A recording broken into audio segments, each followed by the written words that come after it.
एक हादसे में मैं अपाहिज हो चुका था। घर की सारी जिम्मेदारी मेरी पत्नी पर आ गई। कुछ दिन उसने इधर उधर काम किया, फिर एक दिन मुझे पता चला कि वह अपना जिस्म बेचने लगी है। जब मैंने रोका तो उसने बस इतना कहा, यह सब तुम्हारे इलाज और भविष्य के लिए कर रही हूँ। मैंने कुछ नहीं कहा, लेकिन मेरे अंदर शक और नफरत पलने लगी। मैं मन ही मन सोचता, मुझे पता है मैं उसे खुश नहीं रख पा रहा, इसलिए वह दूसरों के पास जाती है। मेरा नाम लेकर मुझे ही धोखा दे रही है। मैंने कभी ये बात उसे जाहिर नहीं की, बस भीतर ही भीतर उसे गुनहगार मान लिया, यहाँ तक कि भगवान से उसके मर जाने की दुआ भी मांगने लगा। एक दिन वही मेरी दुआ जैसे सच हो गई। अचानक हादसे में मेरी पत्नी की मौत हो गई। मैंने ठान लिया कि मैं इस औरत का अंतिम संस्कार भी नहीं करूंगा।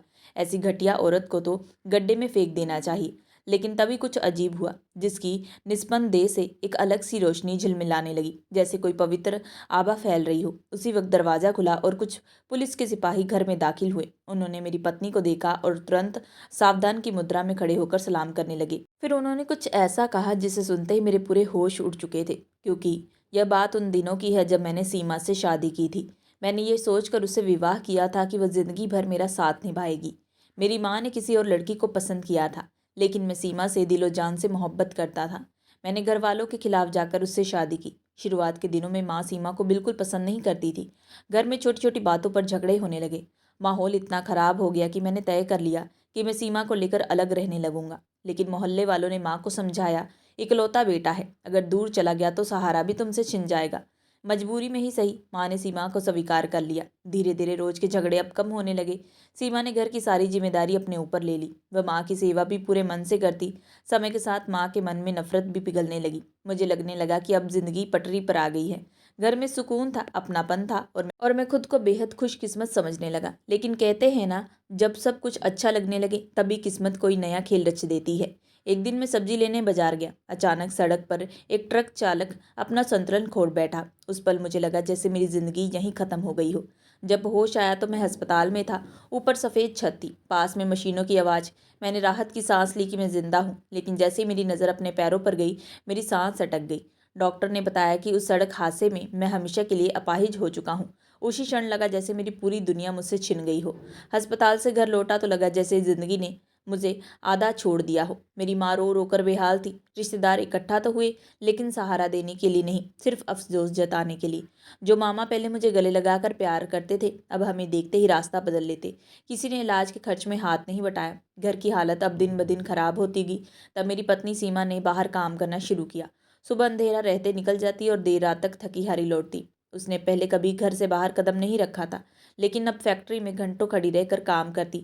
घर आकर भी माँ की सेवा करती, मेरा ध्यान रखती। मैं सब देखता, पर भीतर से टूट जाता। इसी बीच मामा मामी हमारे घर आने लगे, मदद करने नहीं बल्कि ताने देने। माँ भी गुस्से में सीमा को सुनाने लगती, तेरी ही किस्मत फूटी थी, जो मेरे बेटे की जिंदगी बर्बाद हो गई। सीमा सचमुच सब सह लेती थी। एक दिन उसने मुझसे कहा था, आप किसी को जवाब मत दीजिए, हालात खुद जवाब देंगे। लेकिन गरीबी ने हमें निचोड़ कर रख दिया था। दवाइयाँ, किराया, राशन, सब कुछ मुश्किल हो गया। तभी मैंने सीमा में एक अजीब बदलाव देखना शुरू किया।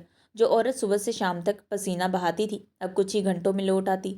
उसके पास अचानक पैसे रहने लगे। वह नए कपड़े पहनने लगी, हल्का सा मेकअप करने लगी। मैंने पूछा तो बोली, फैक्ट्री की मालकिन ने दिए हैं। एक दिन मैं घर पर ही था जब एक अमीर और आधुनिक अंदाज की औरत हमारे घर आई। माँ अंदर कमरे में थी। सीमा उस औरत के साथ धीमे धीमे हंसते हुए बात कर रही थी। उसने मुझे देखकर मुस्कुराकर कहा, यही है आपके पति? सीमा ने नजरें झुका ली। मुझे अजीब सा लगा। दरवाज़ा बंद करते हुए मैंने सुना, सीमा कह रही थी, जैसा तय हुआ है मैं वैसा ही करूँगी, बस वक्त खबर दे दीजिएगा। उस पल मेरे दिल में शक का एक बीज पड़ चुका था। गरीब, ताने, बेबसी और अब ये रहस्य। मुझे समझ में नहीं आ रहा था कि मेरी पत्नी आखिर कौन सा रास्ता चुन चुकी है। अब मैं दिन भर बिस्तर या व्हीलचेयर पर पड़ा रहता। मेरी दुनिया कमरे की चारदीवारी तक सीमित रहती। मेरी पत्नी सीमा ही घर का सहारा थी। वह सुबह निकलती और देर रात तक लौटती। कुछ ही दिनों में मैंने देखा कि घर में खाने पीने का सामान पहले से ज़्यादा आने लगा। राशन के डिब्बे भरे रहते, दवाइयाँ समय पर आ जाती। मैं अक्सर कह देता, इतना खर्च करने की क्या जरूरत है, 2 वक्त की रोटी मिल रही है वही काफ़ी है, थोड़ा बचा कर रखो। वह हंसकर जवाब देती, अब हमारे दुख के दिन खत्म हो चुके हैं, आपको चिंता करने की जरूरत नहीं है। एक शाम मैंने देखा कि वह अपने पर्स से मेहंदी निकाल कर हाथों में लगाने लगी। मैं चौंक गया। उसका पति होकर मैं बिस्तर पर पड़ा हूँ और वह इतनी सजी धजी मेहंदी लगा रही है। मैंने पूछ लिया तो बोली, फैक्ट्री की मालकिन के बेटे की शादी है, मुझे भी बुलाया है, और यह मेहंदी तो आपकी लंबी उम्र के लिए रखी है। शादीशुदा औरत के हाथ खाली अच्छे नहीं लगते। उसकी बातें अनोखी थी। मैं कुछ कहना चाहता पर हिम्मत नहीं हुई। घर उसी के सहारे चल रहा था। रिश्तेदार तो पहले ही किनारा कर चुके थे। माँ भी कई बार गुस्से में उसे ताने देती। मेरे बेटे की किस्मत ही फूटी थी, लेकिन सच यही था कि सीमा ही सब संभाल रही थी। कुछ दिनों बाद मैंने देखा उसने बालों में रंग लगा लिया, हल्का मेकअप, नए कपड़े, महंगी खुशबू। मैंने धीमे से कहा, तुम्हें ये सब करने की क्या जरूरत है? तुम तो वैसे ही अच्छी लगती हो। वह मुस्कुरा कर बोली, आप नहीं जानते फैक्ट्री में लोग कैसी कैसी बातें करते हैं। कोई कहता है तुम्हारा पति जिंदा भी है या नहीं, इसलिए मुझे सजी सवरी रहना पड़ता है ताकि सबको लगे कि मैं शादीशुदा हूँ और मेरा पति सलामत है। ये सुनकर मुझे शर्म आई। मैं बेकार ही उस पर शक कर रहा था, जबकि वह आज भी मेरे नाम की इज्जत बचाने में लगी थी। लेकिन किस्मत को शायद कुछ और ही मंजूर था। एक दिन मैं व्हील चेयर पर बैठा गली के बाहर धूप ले रहा था, तभी फैक्ट्री का एक आदमी उधर से गुजरा। उसने मुझे पहचान लिया और बोला, अरे भैया, भाभी अब तो फैक्ट्री में कम ही आती है, शायद कोई और काम पकड़ लिया। उसकी बात सुनकर मेरे दिल में जैसे किसी ने पत्थर फेंक दिया। मैं चुप रह गया, लेकिन भीतर सवालों का तूफान उठ खड़ा हुआ। अगर वह फैक्ट्री कम जाती है तो फिर देर रात तक वह कहाँ रहती है? घर में आ रहा पैसा, नए कपड़े, ये सब आखिर कैसे? उस दिन पहली बार मेरे मन में एक डर ने जन्म लिया। क्या मेरी पत्नी मुझसे कुछ छुपा रही है? और अगर हाँ, तो सच क्या है? शाम को मैं बहुत परेशान था। सोच रहा था कि जैसे सीमा घर आएगी मैं उससे पूछूंगा कि वह इतनी देर रात तक कहाँ रहती है और आखिर क्यों घर में इतना पैसा आ रहा है। लेकिन जैसे सीमा घर आई, उसने हाथ में दवाइयों का पैकेट पकड़े हुए मुझसे कहा, ये कुछ दवाइयाँ हैं, कल आप पापा को दे दीजिए। उनके लिए डॉक्टर का अपॉइंटमेंट भी मैंने ले लिया है, हम अच्छे से डॉक्टर से दिखाएंगे। उसकी बात सुनते ही मेरी आंखें नम हो गई। जिस पत्नी पर मैं अभी कुछ देर पहले शक कर रहा था, वही मेरे माता पिता और परिवार के लिए दिन रात जी जान मेहनत कर रही थी। उसके हर काम मेरे परिवार की भलाई झलक रही थी। मुझे उस समय खुद पर शर्म महसूस हुई कि मैं उसके बारे में कुछ गलत सोच बैठा था। लेकिन इसी बीच हमारे घर में एक और माहौल था। मामी और मामा अक्सर सीमा के काम और उसके घर से बाहर रहने पर ताने मारते। मामी कहती, तुम अपनी बीवी को देखो, दिन भर फैक्ट्री में रहती है, फिर घर आती है और उसके पास इतना पैसा कहाँ से आता है? नए कपड़े, महंगे जूते, और कौन कौन सी औरतें उसे मिलने आती हैं? ये सब क्या है? सीमा शांत होकर अपनी चादर ठीक करते हुए बोलती, मामा, मैंने अपने बलबूते पर घर चलाया है, मैं किसी पर निर्भर नहीं हूँ। अपने बल पर जीना सीखना पड़ा है। मामी की आवाज़ और ऊंची हो गई। अपने बल पर या कौन सा बल? जिस रास्ते पर तुम चल रही हो उसमें ना इज्जत है ना सम्मान। मैं घबराया और बीच में आया और बोला, मामा ये सब क्या हो रहा है? उन्होंने मेरी ओर देखते हुए कहा कि सीमा अब वह नहीं रही जो तुम समझते हो। मोहल्ले की औरत कहती हैं कि वह गंदी जगहों पर जाती हैं और वहीं से ये सब पैसा आता है। मैं कुछ समझ पाता उससे पहले ही सीमा फूट फूट कर रोने लगी। उसकी आंखों में आंसू गिरते ही हर एक आंसू मेरे दिल को चीर रहा था। मैं इतना लाचार हो चुका था, कुछ कर नहीं पा रहा था। तभी मुझे एहसास हुआ कि जो कुछ भी सीमा कर रही है वह सब हमारे परिवार की भलाई के लिए कर रही है। आज जब मामा मामी आकर उसके बारे में ये बात कर रहे थे, तब हमारे बुरे वक्त में वही हमें छोड़कर चले गए थे। मैं उनके झूठे तानों और आरोपों को सुनते सुनते इतना भड़क गया कि बिना कुछ देखे मैं उन पर चिल्लाया, आज के बाद से हमारे घर पर मत आइएगा। आपके आने से घर की हालत और बिगड़ जाते हैं।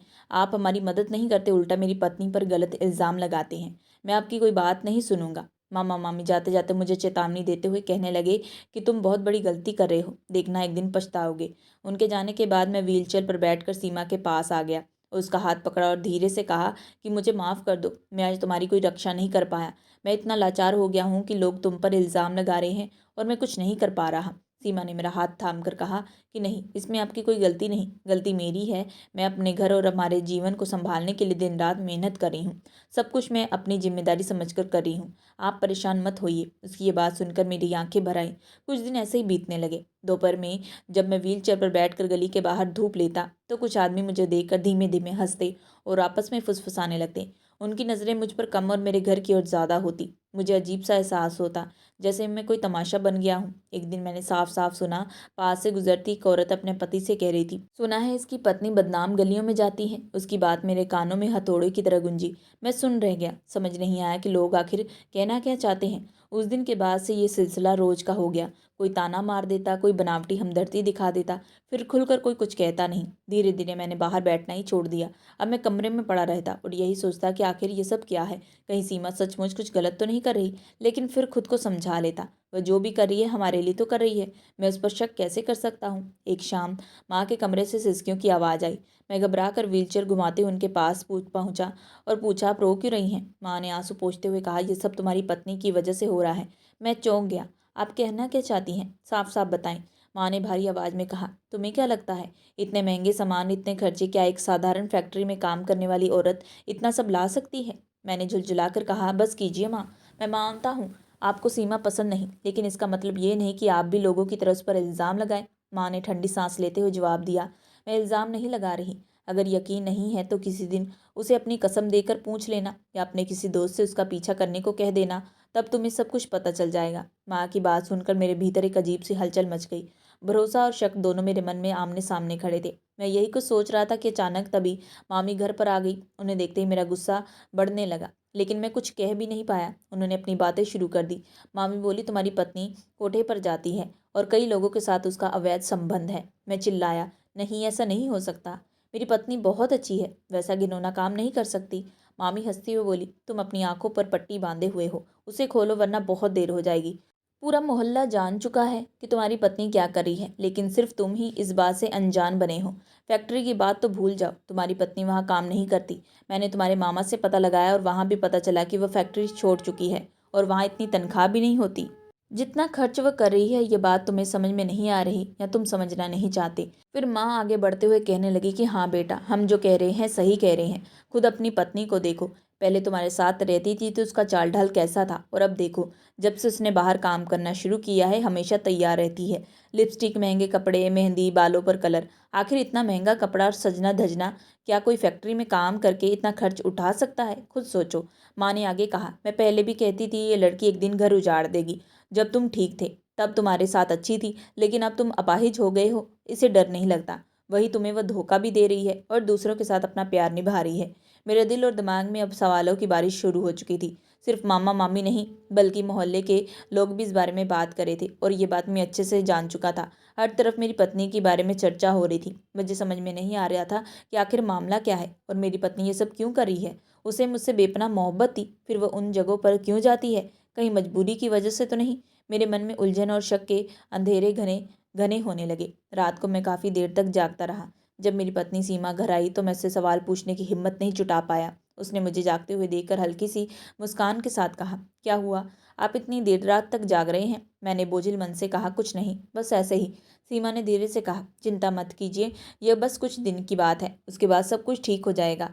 उसकी ये बात सुनकर मैं चौंक गया। मैं उसकी हर चीज़, चेहरा, कपड़े, चाल नोट कर रहा था। उसके चेहरे पर एक अलग ही खुमार था। एक तरफ मेरा दिल शक कर चुका था, शायद जो बातें हो रही है वह सच हो सकती है, लेकिन दूसरी तरफ मेरा दिल मान नहीं रहा था कि मेरी पत्नी कुछ ऐसा कर सकती है। अगली सुबह जैसे मैं उठा, पता चला कि सीमा काम पर जा चुकी थी। मैं सोचने लगा, भला वह इतनी सुबह कहाँ गई होगी। तभी एक औरत हमारे घर के दरवाजे पर आई। उसे देखते मैं हैरान रह गया। उसका चेहरा अजीब सा था, मुंह में पान था और चबाते हुए कह रही थी, सीमा कहाँ है? मैंने कहा, वह काम पर जा चुकी है। उस औरत ने गुस्से में कहा, नहीं, अभी तक वह नहीं गई। उसे बता दीजिएगा कि अगर रोज रोज इस तरह छुट्टी लेगी तो उसे काम पर नहीं रखा जाएगा। उसकी आवाज़ और व्यवहार देखकर मुझे अंदर से झटका लगा। वह कोई मामूली औरत नहीं थी। तभी माँ पीछे से आई और बोली, देखा, जो मैं कह रही थी वही सच है। यह औरत कोई मामूली नहीं बल्कि वहीं की। माँ आगे से कुछ कहती, मैंने चिल्लाते हुए कहा, बस करो, मेरा अब सर फटने लगा है। ये कहकर मैंने सिर पर हाथ रख लिया और वहीं खामोशी में अपने भीतर सवाल और उलझन का सामना करता रहा। मैंने ठान लिया था कि चाहे कुछ भी हो जाए, आज रात में अपनी पत्नी से साफ साफ सवाल पूछूंगा। जैसे सीमा घर आई, मैं धीरे से बोला, आज पूरा दिन तुम कहाँ रही? सीमा ने सांस लेते हुए जवाब दिया, मैं एक नई फैक्ट्री में काम करने गई थी। काम ज़्यादा था इसलिए देर हो गई। मैंने थोड़ी हिचकिचाहट के साथ पूछा, अच्छा, और आज एक औरत तुमसे मिलने आई थी घर पर? सीमा ये सुनते ही हड़बड़ाई। उसकी आंखों में बेचैनी दिखी। वह मेरे पास झुकी और पूछने लगी, क्या कहा उसने? मैंने कहा, कुछ नहीं, बस इतना कहा कि अगर तुम रोज़ रोज़ छुट्टी लोगी तो तुम्हें काम से निकाल दिया जाएगा। सीमा ने थोड़ी सहार राहत की सांस ली और बोली, अच्छा, बस इतना ही कहा? मैंने जोर देकर पूछा, क्या तुम्हें कुछ और कहना है? सीमा ने धीरे से सिर हिलाते हुए कहा, नहीं, कुछ और नहीं, मैं तो तुम्हें सच सच बताती तो हूँ। मैंने थोड़ी हल्की मुस्कान के साथ कहा, तो ये सच है कि तुमने फैक्ट्री छोड़ दी? सीमा ने हड़बड़ी में अपना पर्स नीचे गिरा दिया और हाथ झटके से पकड़ते हुए बोली, हाँ हाँ, वही तो था। वहाँ मुझे पैसे कम मिलते थे, इस वजह से मैंने छोड़ दिया। अब मैं दूसरी जगह काम कर रही हूँ, या मुझे अच्छे पैसे मिलते हैं। ये कहते हुए वह अपनी नज़रें चुराने लगी। आज पहली बार मैं उसके चेहरे को इतनी गहराई से देख रहा था, जिसे देखकर मुझे समझ में आ रहा था कि वह मुझसे कहीं ना कहीं झूठ बोल रही है। लेकिन मैं क्या ही कर सकता था? मैं एक अपाहिज था जो अपनी पत्नी को कमाकर भी नहीं खिला सकता, बल्कि उल्टा मेरी पत्नी ही घर का खर्च और संसार चला रही थी। रात भर मुझे नींद नहीं आ रही थी। सुबह मैं देर से उठा था, लेकिन जैसे उठा तो फिर पहली बार की तरह एक औरत पान चबाते हुए मेरे घर के दरवाजे पर खड़ी हुई। और बार बार सीमा का नाम लेने लगी।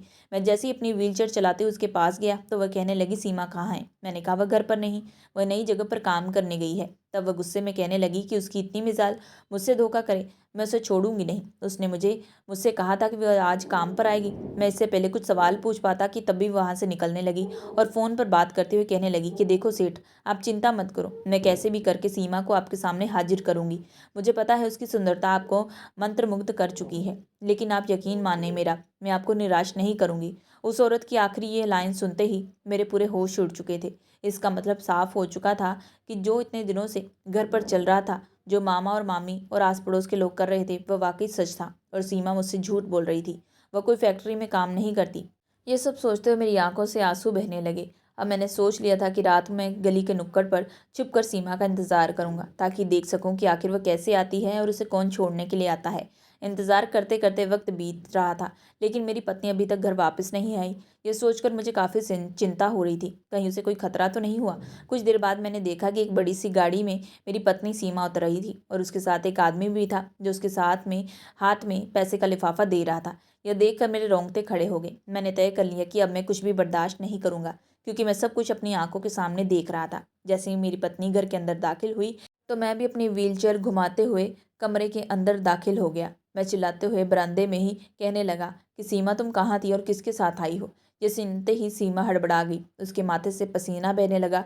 तब उसने कहने की कोशिश की, आप इतनी देर तक बाहर से कहाँ से आ रहे हैं? मैंने उसे बीच में रोकते हुए कहा, तुम पहले मुझे बताओ कि तुम कहाँ थी और किसके साथ आई हो? तभी वह कहने लगी कि मैं बीच में ही बोल पड़ा, बस करो, झूठ तुमने ना जाने कितने मुझसे बोल दिए हैं। मैंने तुम्हारा हमेशा साथ दिया। मामा ने मुझसे तुम्हारे बारे में कहा, मामी ने कहा, आज पड़ोसी ने कहा, लेकिन मैंने किसी की बात पर भरोसा नहीं किया। लेकिन आज मैं हकीकत अपनी आंखों से देख रहा हूँ। तुम ये सब करते हुए तुम्हें शर्म नहीं आई? मैं गुस्से में इतना उग्र हो चुका था कि मैंने चिल्लाते हुए कह दिया, तुम तो कोठे में जाकर अपना शरीर बेचती हो, न जाने कितने आदमियों को लुभाती हो, क्योंकि मैं तुम्हें खुशी नहीं दे पा रहा। इसी वजह से तुम बिना मेरे पास आकर दूसरों के पास जाती हो। ये सुनते ही सीमा की आंखों से आंसू बहने लगे। वो रोती हुई कहने लगी कि नहीं, ऐसा नहीं है, यकीन माने मेरा मुझे, लेकिन मैं फ़िलहाल आपको कुछ भी नहीं बता सकती। जो मैं कर रही हूँ कृपया मुझे करने दीजिए। उसकी बात सुनते मेरे पूरे होश उड़ गए। एक तो उसे मुझसे अपनी बात की माफ़ी मांगनी चाहिए थी और उसे इस काम से रोकना चाहिए था, लेकिन वह कह रही थी कि मुझे ये काम करने दीजिए। मैंने क्रोध में चिल्लाते हुए कहा कि मैं तुम्हें तलाक दे दूंगा अगर तुम ये काम नहीं छोड़ोगी। तब तक वह हिचकिचाते हुए कहने लगी कि मजबूरी है, अगर मैंने ये ना किया तो फिर घर का संसार कैसे चलेगा? मैंने गुस्से और दर्द के मिश्रित भावों में कहा, अब झूठ मत बोलो, तुम घर का बहाना बना बना कर दूसरों के पास जाती हो। मुझे सब कुछ समझ में आ चुका है। अगर तुम सच में सच्ची होती तो मुझे पहले बता देती। और दूसरी बात, मैंने कभी तुम्हें ये नहीं कहा कि तुम कोठे में जाकर अपना शरीर बेचो। अब तो मुझे तुमसे घिन हो रही है, न जाने तुमने कितने आदमियों के साथ। इसके आगे मैं कुछ और कहने वाला था कि मेरी पत्नी बड़ी बड़ी आंखें करके मुझे देखने लगी। उसकी आंखों से आंसू बहने लगे। मैंने कहा कि तुम्हें शर्म आनी चाहिए, तुमने मेरे अपाहिज होने का फ़ायदा उठाया। अगर तुम चाहती हो तो मैं तुम्हें अभी तलाक दे देता हूँ, तुम आज़ाद हो इस रिश्ते से। मैं तुम्हें कभी मजबूर नहीं करूँगा, लेकिन मेरा नाम लेकर तुम कोई गलत काम मत करना। तुम जो चाहे कर सकती हो, लेकिन तलाक के बाद।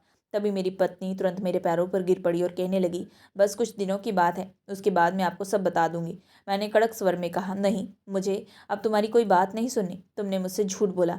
मेरी नज़र उसकी बाजू पर पड़ी, जहाँ बड़े बड़े नीले रंग के निशान थे।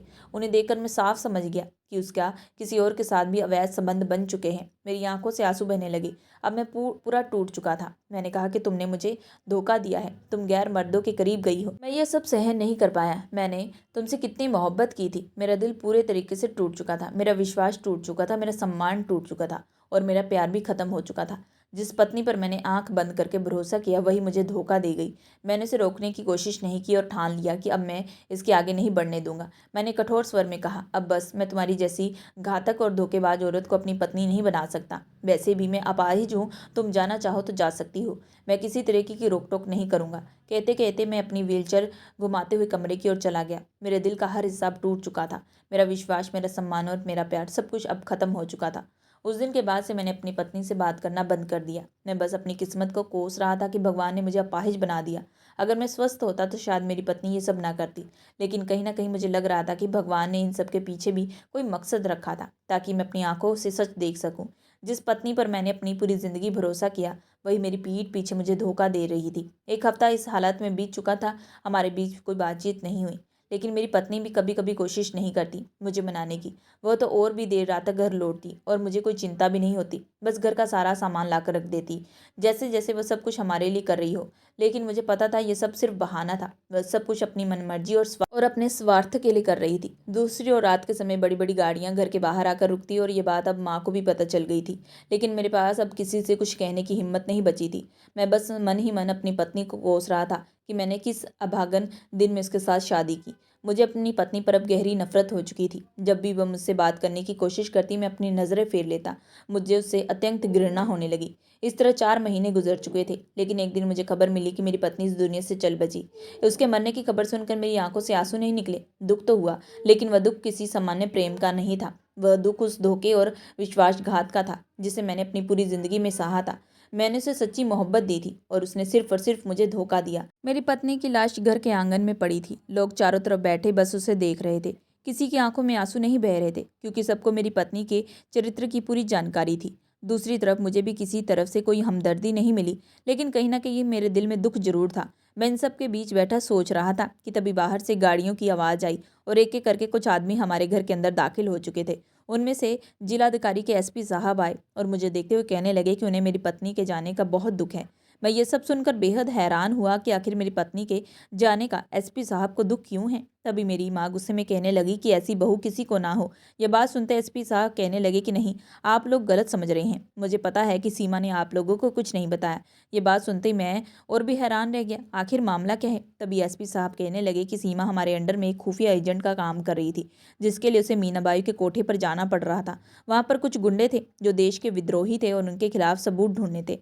सीमा ने हमारे साथ एक कॉन्ट्रैक्ट किया था। जब तक हम उन विद्रोहियों को पकड़ नहीं लेते तब तक वह किसी को भी इस बारे में बता नहीं सकती थी। और उस विद्रोही को पकड़ते पकड़ते उस रात सीमा की जान चलेगी। सीमा हमारे देश के लिए एक बहुत बहादुर और निडर महिला थी, जिसने देश की रक्षा के लिए अपनी जान लगा दी। यह बात सुनते मैं बेहद हैरान रह गया। इसका मतलब यह हुआ कि जिस पत्नी पर मैंने आरोप लगाए, जिसे मैंने इतना बार घिनौना कहा, वह वास्तव में हमारे लिए बहादुर और जिम्मेदार भूमिका निभा रही थी। वह एक सीक्रेट एजेंट थी और यह सब कुछ उसने अपने हमारे देश के लिए किया था। यह बात सुनते मेरी आंखों से आंसू बहने लगे। तभी एसपी साहब ने मेरी तरफ देखकर कहा, यह आपकी पत्नी की कमाई का हिस्सा है और दूसरा, सरकार आपको और आपके पूरे परिवार को कुछ पैसा देगी और आपके इलाज के लिए भी आपकी मदद करेगी, क्योंकि यह सीमा की आखिरी इच्छा थी और इसे पूरा करने के लिए हम पूरी जान लगा देंगे। पूरी सच्चाई सामने आने पर बैठे सभी लोगों की आंखों में आंसू आ गए। जिस महिला पर हमने आरोप लगाए उसके चरित्र पर उंगली उठाई, उसने तो जाते जाते मेरे और परिवार के बारे में ही सोचा था। ये सुनकर मैं पूरे तरीके से फूट फूट कर रो रहा था। लेकिन माफ़ी मांगने के लिए मेरे सामने सीमा नहीं थी। वह तो मुझे और इस दुनिया को छोड़कर जा चुकी थी। मैं उसके पैरों को पकड़कर माफ़ी मांगने लगा और कहता रहा कि मुझे माफ़ कर दो, मैंने तुम्हें बहुत गलत समझा। ये कहते हुए मैं फूट फूट कर रो पड़ा। तो दोस्तों, ये थी आज की कहानी।